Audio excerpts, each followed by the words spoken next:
tonight. You better rock your body now. Everybody. Rock your body. Everybody. Rock your body right. Easy's back. All right. All right.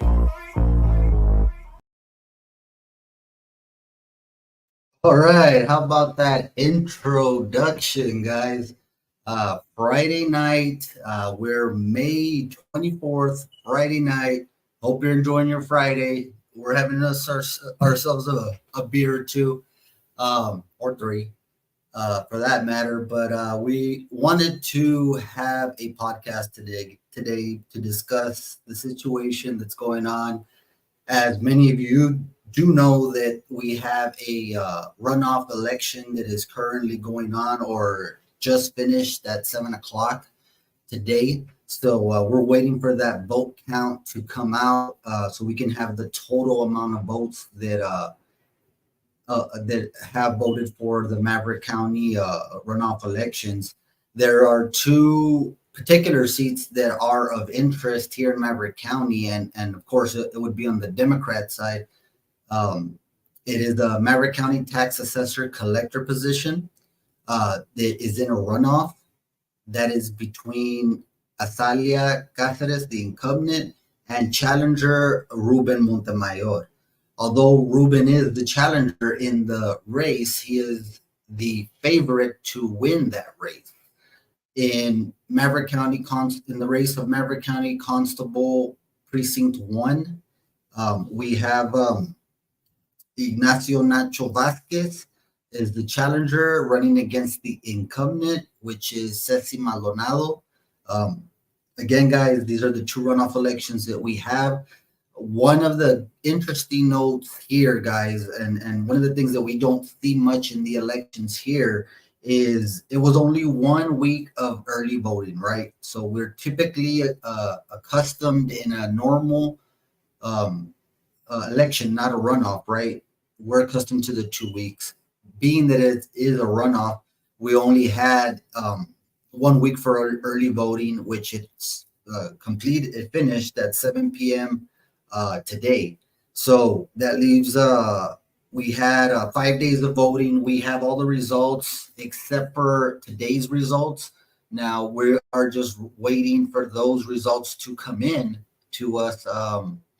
We should have them hopefully by the end of the day today. If not, we'll have them ready for you tomorrow so we can have the total amount of votes that came in the early voting. That's important, guys.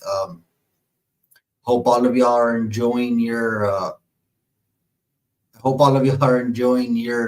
Friday night, and let's hop on here real quick.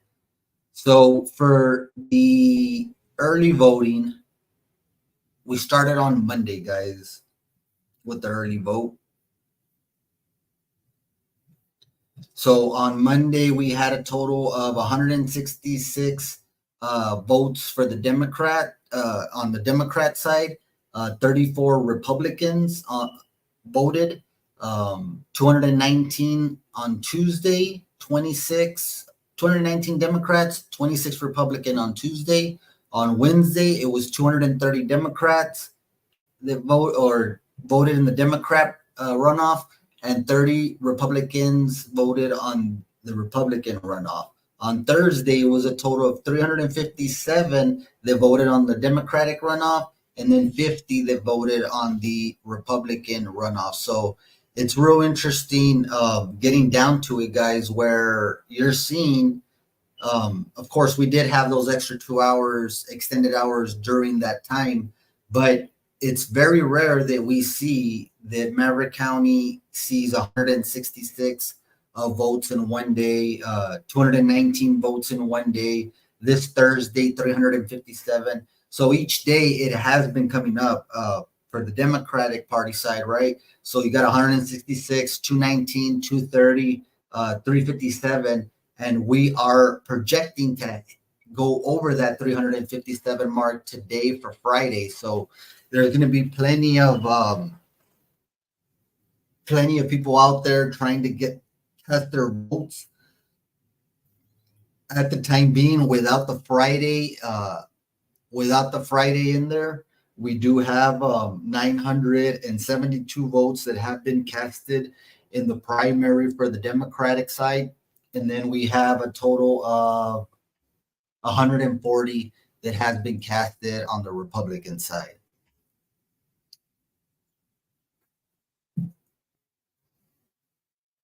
Let's see here.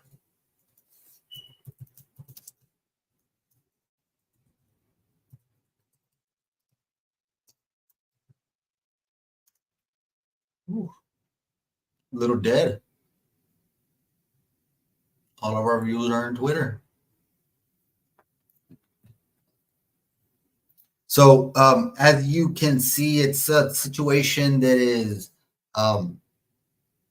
pretty in flux. Now, you think that this situation that we're getting to with the runoff, right? So in the runoff, we have it's a tightly contested battle. Now, the situation has gone from the big thing that's being played there that people are harping on is the tax assessor collector position. As you guys know, right now the incumbent Azalia Cáceres, the current tax assessor collector, has been embattled with many controversies, as it has been, almost in real time, showing up on social media, showing up on different items as we go. Let's see. We're having a little bit of low turnout right now, but we're waiting as more people will come on. We're going to go get a refill real quick while there's minimal people on, but we'll be right back in about 2 seconds.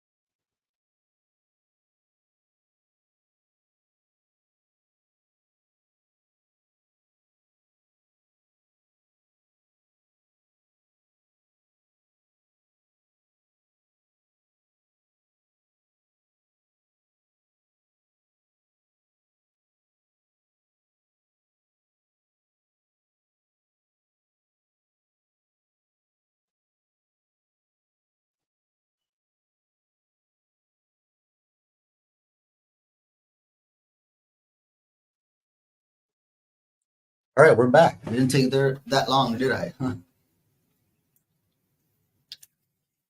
All right. So, guys, yeah, we have a situation right now that is, you know,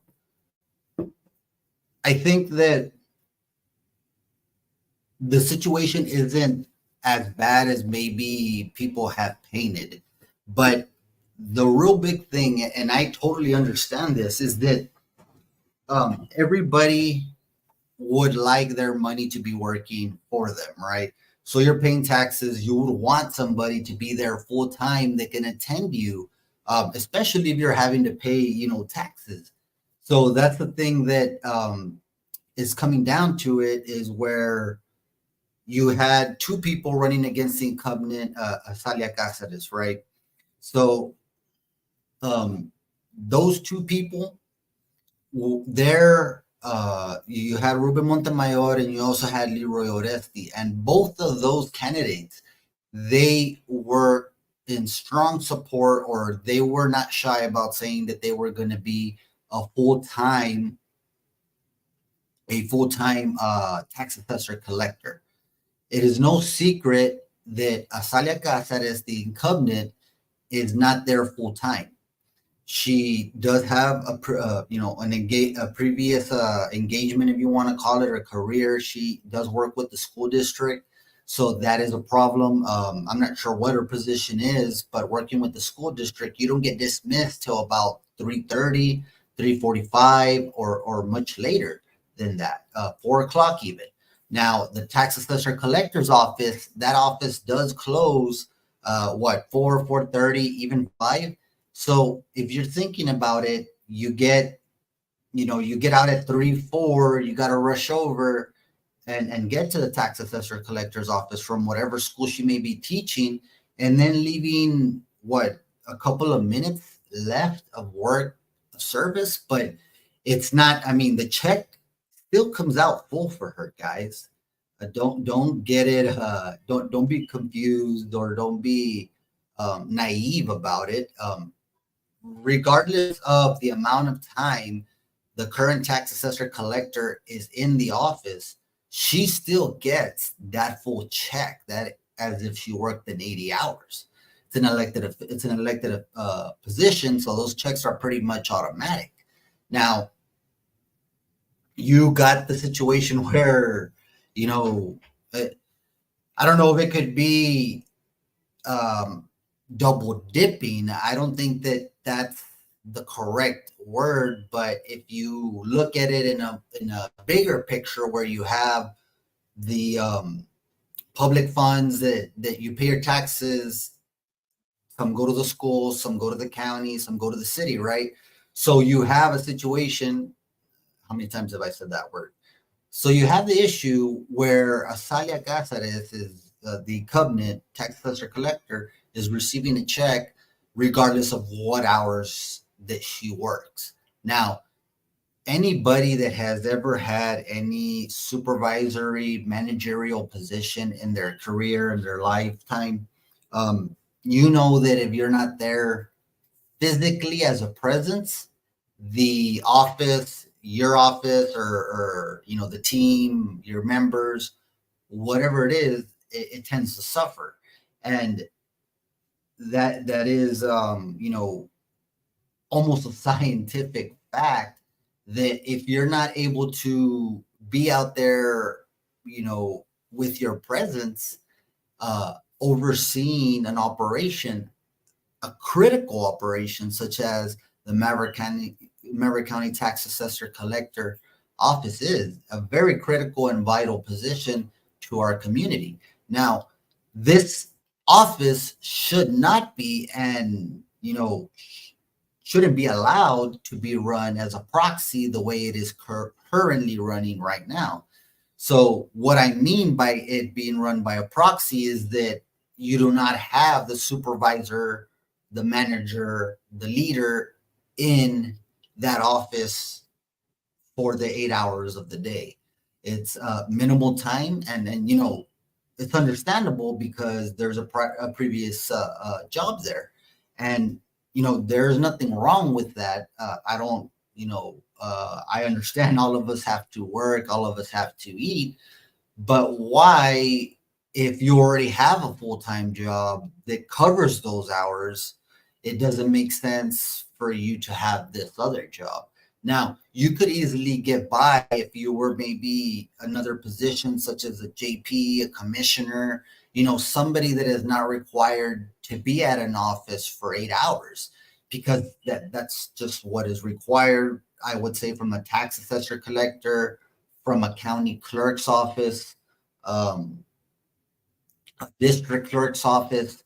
And, those people that we mentioned that are similar to the tax assessor collector's office, that have an 8 to 5 operation hours, those elected officials are there.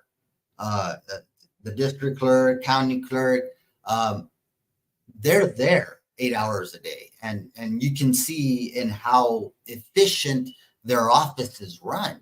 I mean, guys, you guys that like to look on Facebook, and everybody loves to bash people on compra y vendo, right? So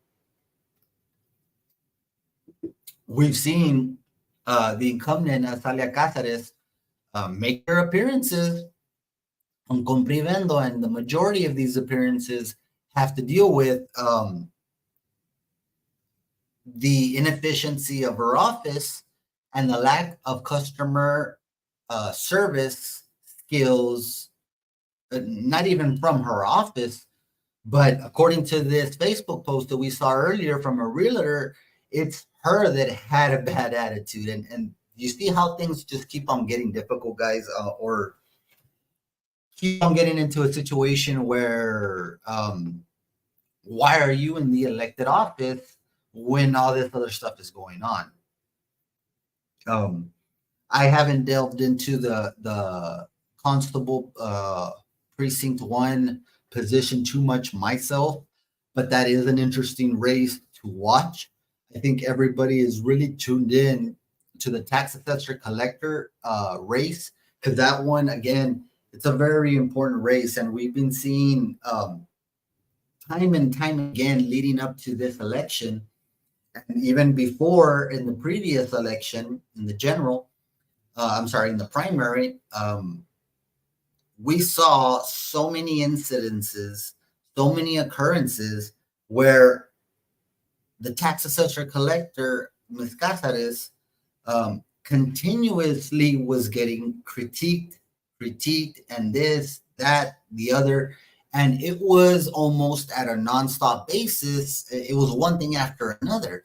Now, you have a realtor that is upset. You have people that have come forward saying that there's favoritism, allegedly, right? Famous words. Allegedly, there's some favoritism going on in the tax assessor collector's office to where certain car lot owners are allowed to come through the back door and handle their business that way. Now, most of us know that if you're doing business through a backdoor type of situation, that is never a good situation to be in, right?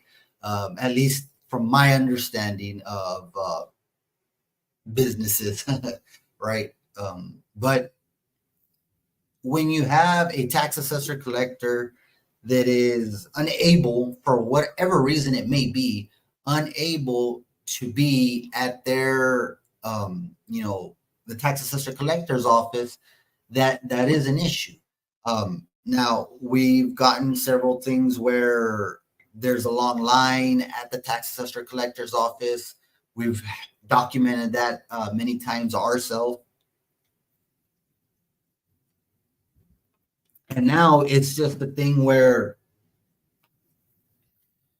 what is it that we're doing as a city, as a community, as a county, as residents here? Because we do deserve nothing but the best service and quality. Now, if you think that paying somebody to do a job that is not even there half of the time, if you as a voter can say that is a good deal, well, I mean, God bless you and all that, but Maverick County is notoriously known for shooting themselves in the foot, voting for compadre, la comadre, la amiga del comadre, el compadre acá, el primo, hermano, this, that, and the other. And I understand that. I'm not negatively looking at that, but we do shoot ourselves in the foot more often than not because we're willing to, well, that doesn't really affect me. Or, ¿sabes qué? Pues yo voy a tener mi favor, chinga su madre todos los demás, ¿verdad? But what are we left with? Is that there's somebody taking advantage of the system, somebody that promised during her campaign, that promised they would retire and be a full-time participant at their position. This was the promise told to you, the residents of Maverick County, the voters of Maverick County. If anybody tells you something like that anywhere, look, good example. Go to T-Mobile and let somebody tell you you're going to get a phone for $1. Now, wouldn't you hold that person to that?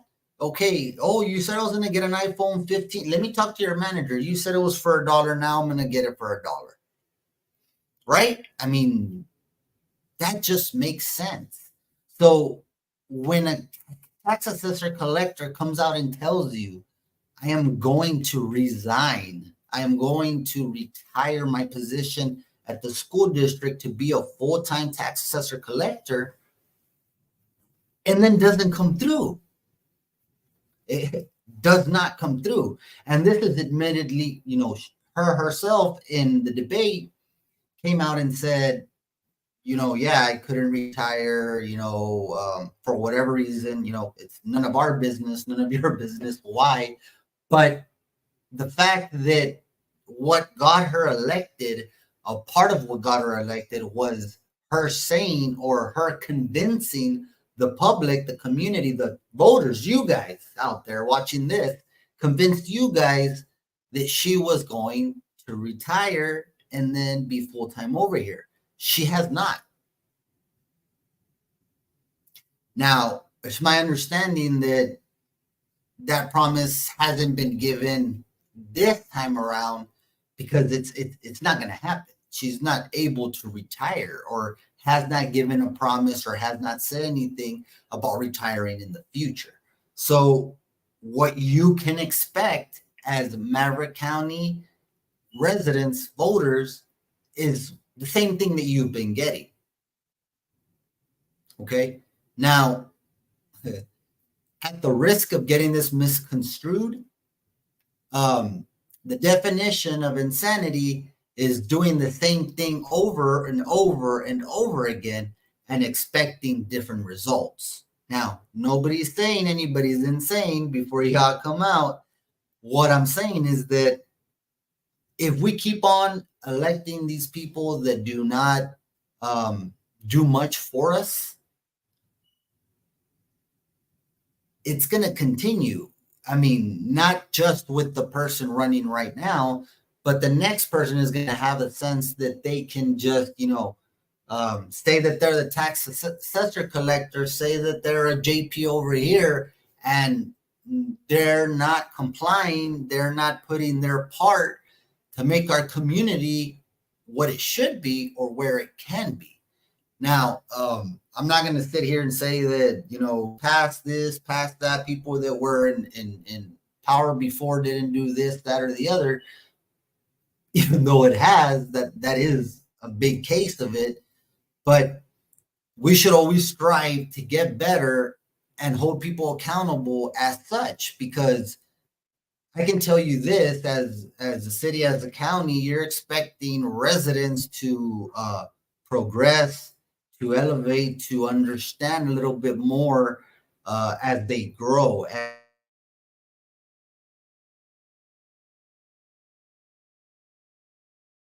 And that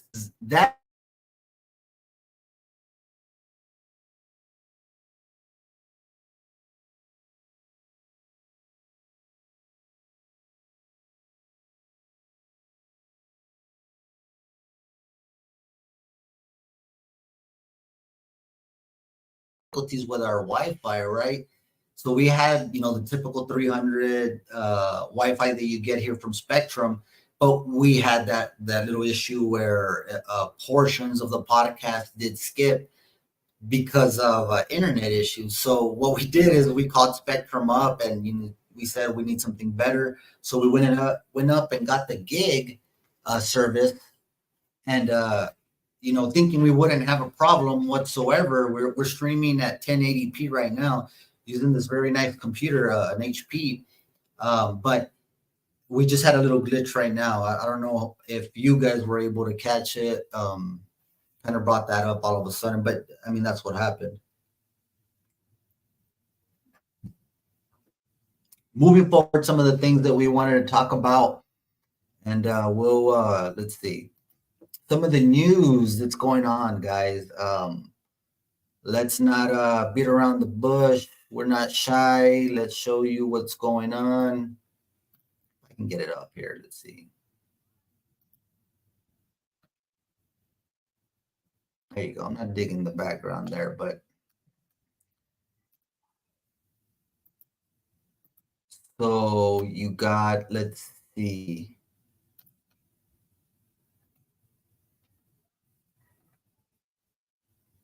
This was an interesting one. So you got still, they've been telling us that we got plenty of oh, wait a minute. We got some comments coming in, guys. We got some comments coming in. Oh, there you go. We have none other than the candidate Ruben Montemayor chiming in and giving us a little comment. He must be watching, and we'll go ahead and say this. So, Ruben Montemayor says the problem is having two jobs at the same time, same office hours. There is nothing wrong to have two jobs when it's different hours, but the case here is both jobs are the same hours. So it's impossible to be in two different jobs at the same time and collect two checks. That is totally, totally wrong. All right. Well, thank you. Again, guys, this is Ruben Montemayor. He is actually the challenger in this race, but he is a heavy favorite to win the tax assessor collector job. And he's explaining exactly why he is a favorite to win this position because, as we've been explaining, the school district, whatever position you may have, you don't get out to 3:30, 4 o'clock in the afternoon. And about that time, rush hour traffic's on. So that's another extra 15, 20 minutes anywhere here in the city of Eagle Pass. And then getting there, practically it's closed already. So ZB, thank you for keeping us informed and letting us know what is really going on. No problem. So that's what's happening is that how can you have somebody come over just doing another job, show up for about 15, 20 minutes, according to Mr. Montemayor in the previous podcast we had, and still collecting a full check? That it's not prorated. They don't pay her by the hour. They give her a full check for whatever amount of hours she actually physically works there. And that's what we're talking about when we say that the county tax assessor collector's office is currently running by proxy because the leadership that is supposed to be there is not there running the show. But in fact, it's the employees that are having to pick up the slack. Yet, are they getting a portion or the proportion required for the work and their pay? Because I'm sure that they're doing more, having to pick up the slack for the tax assessor collector that is not there physically. So they're having to pick up that slack. Now, my question would be to Ms. Casares, the incumbent, is that if she's compensating any of her employees for them doing the extra work that she does not have to. That's a good question, guys. Let's cheers to that.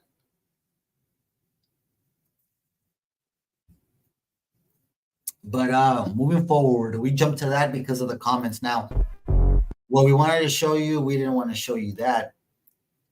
Here, when we have the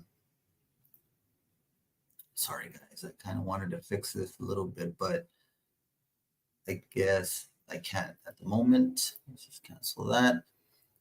We were showing you what was going on. The immigrants are still coming, guys. Now, I will say hats off to thank you, Governor Abbott, that has improved the situation down here in the border tremendously. It is not the same as it used to be before, but we still are getting groups. And the groups are not coming through Shelby Park as much, but they're hitting the northern side and the southern side of our county. And they're still coming from everywhere, guys. Cuba, 42 males, 15 females. They were from Cuba, Colombia, Peru, Honduras, Ecuador, Dominican Republic, Nicaragua. We saw a video the other day from Bill Malugin and from Fox, and what he had was, disturbing as well. In Arizona, they were getting people from China, people from Iran, people from Iraq. There was people from all over the place, guys. And if that doesn't concern you or scare you, I mean, I don't even know what will anymore, because that situation can turn badly very fast. All right, so let's see here. We do have another interesting story that happened this weekend, as we have. I want to talk about this guy right here. Just briefly. Now, we had a raid last week in Maverick County. The raid um, was at Double M Ranch, and they arrested Mike Hayes. Mike Hayes was arrested, according to reports, because of an illegal firearm possession. And the reason why it was illegal was the first. He already had some charges that prevented him from having firearms in his property or in his possession, which he was found. Now, what the curious thing is here, and I want everybody to kind of, think about it, is that this gentleman here, Mr. Hayes, a lot of people may not recognize him. Maybe you do, maybe you don't. But this gentleman here was the one that actually came out and said that he would build a sheriff's substation for Maverick County if and only if Denise Cantu would win. And this is 4 years ago, guys. Denise Cantu, which was the daughter of former Commissioner Rosie Cantu, this man right here promised Maverick County that if Denise Cantu would win for County Constable Precinct 2 over, at the time, our current constable, Alberto de la Torre, this gentleman promised to build a substation in El Indio for the Maverick County residents, which would primarily take care of El Indio, obviously, right? But we know the history on that. Ms. Cantu did not win. Currently, we have Alberto de la Torre as our constable, and he actually went unopposed, unchallenged this turnaround. And it's just a curious thing where why would this character promise the sheriff's substation? Apparently, he had issues with the law before that prohibit him having a firearm in his possession. Now, what I would like to know is that why they raided his house and arrested him. Was there an incident? Because typically that they do stuff like that, on a high risk type of situation. Now, I'm not sure if a guy would be high risk if he's there offering a sheriff substation to El Indio, but it's just part of the news that kind of raises an eyebrow and makes you think. Guys, if you haven't checked out our opinion piece, it's the first opinion piece that we've done. Please do so. That one is about the Maverick County tax assessor collector position, desperately needing to be a full-time position. Moving forward with some of the news that has gone on, guys. Shout out to Donovan Becerra with one hell of a season in JUCO in New Mexico. He received all Jack, I think I butchered that, honors, WJCAC. That's the conference. He received all honors in conference and had a spectacular 9-1 record, over 57 innings pitched, a 4.89 ERA with 70 strikeouts. That's much more. That's averaging about 1.4 strikeouts, 1.3 strikeouts per inning, guys. So those of you that are not baseball fans out there, that's a fairly pretty good mark, especially for someone coming out from our community. There hasn't been much success overall, but we do get sprinkled there, and we're proud to see these guys being successful. We're going to go ahead and show you guys one of these videos. We did have one of our firefighters in Maverick County or Eagle Pass did have a video done, and we want to show you that right now. Because you can kind of mentally prepare yourself to go out there once a month to pick up a body, but there was a period of time where we're gonna go to skip that one. here. Guys, right now registration is going on for Texas new leagues. You guys need to hit them up. Awesome. I've been taking my kid to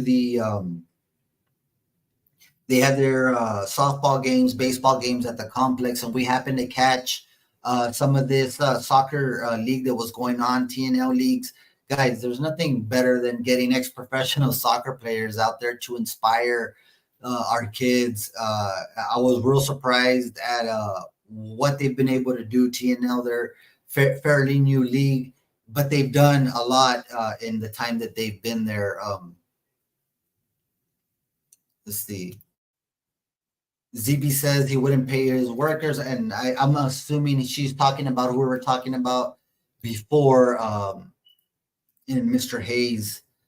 Now we're talking about the soccer league TNL. So TNL is having they had these four ex-professional soccer players stop by to one of the final games that they're having. They're starting up again, guys. Registration has been running. They have leagues of all ages. They're starting a new female all girl league. So that's something new that we've never had here in Eagle Pass. And hopefully many of y'all get out and register. If you go to our website, the Maverick Times News.com, we have a link there for you guys where you guys can access their registration website. Or if you go directly to their website, it's Texas New Leagues. Let me see if we can, we had the link here for you guys. Just see, click here to register. Texas New Leagues, if you want to do that. And they have the registration here for you guys. Browsing through there. I mean, this is a nice setup, man. I'm not going to even lie. You get benefits, games on turf. They broadcast the games. They have music. They have nice tunnels. They give a full uniform set. They have trophies, even discounts at their TNL nutrition, guys. So they're trying real hard. As you can see, they're putting up scores and everything. And that, guys, that's something that we don't have here regularly. So I encourage everybody to get out there and, try to get their kids involved. There's nothing better than sports to get their kids involved, teach discipline to them, and leadership as well. Teamwork, very important in nowadays.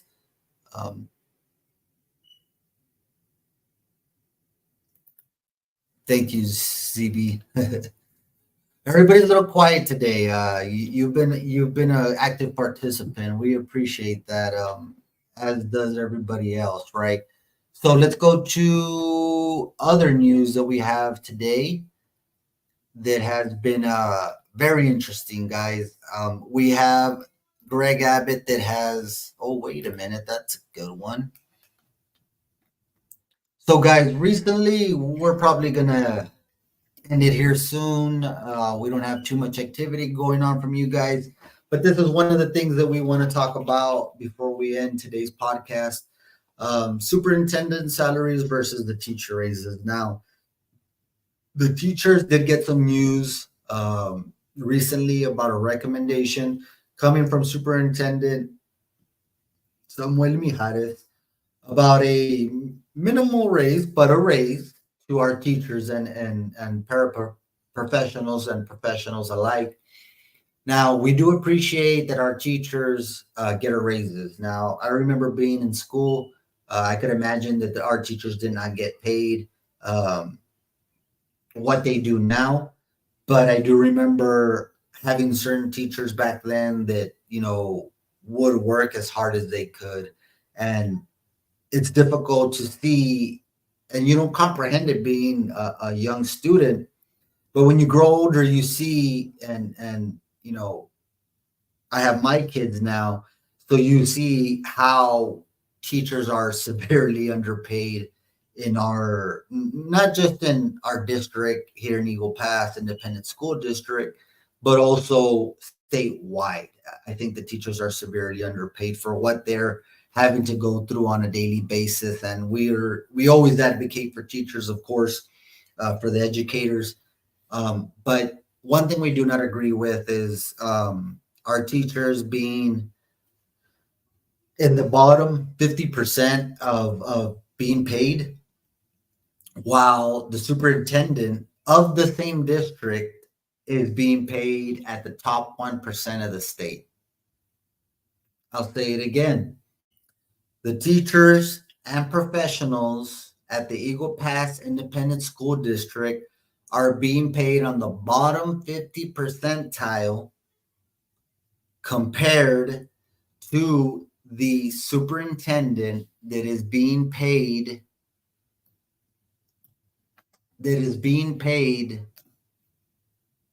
at 1% in the entire state of Texas. Okay. So teachers are getting paid at the bottom 50 percentile for teachers' salaries. But in the same school district, Eagle Pass Independent School District, you have the superintendent getting paid at the top 1% of the state. The math isn't mathing there, guys. Something's off.